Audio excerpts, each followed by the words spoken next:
Kings. From there, I started doing my master's in IT, a second master's, because I was at home and there was so much time around me and the child. So from there, I decided, oh, this IT is a good thing. So I did projects in tours and travel in Kenya in relation to online booking and things like that. So from there, I started a company, One Travel, and I worked in my own company for a while.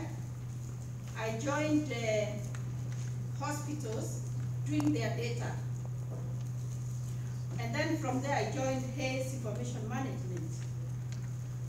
Then after 2008, we closed our travel company because we were working in Kenya, and everybody knows what happened that time. We lost a lot because of booking so many Wazungus in Mombasa, and you don't get your payment until they've gone and come back. So when you get all the cancellation, you don't get the money. So the money is refunded to your customers.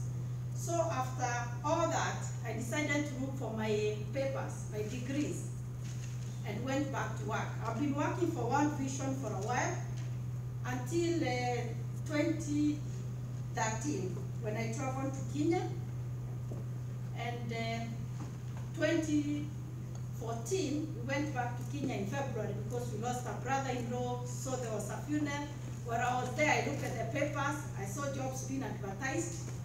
I decided to apply for one, and here I am. I got a job as one of the chief officers in Kirinyaga in charge of diaspora relations.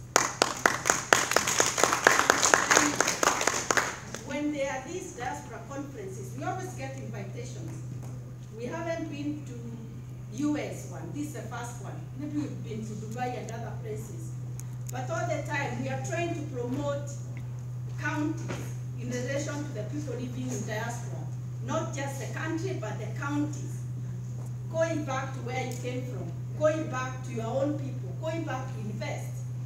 Because like me, when I got the job in the county, I was not there before, but so many people come to me saying, oh, people from Kirinyaga, they don't travel a lot. You'd see so many Kikuyus from other places, but not Kirinyaga. So people have so much ideas, but they don't know whom to give it to. Like we have some NGOs who are just local doing schools, trying to have counseling for the young people because of the alcohol. There's so much alcohol in our place. So much. In Kirinyaga for the last like 7 years, we've been #1 in primary school education. But when it comes to secondary school, we are nowhere. Why? Because when boys get to teenagers, girls get to teenagers, there's alcohol. So their performance gets so low. So we are looking for people to come to our counties, both to speak to our young people and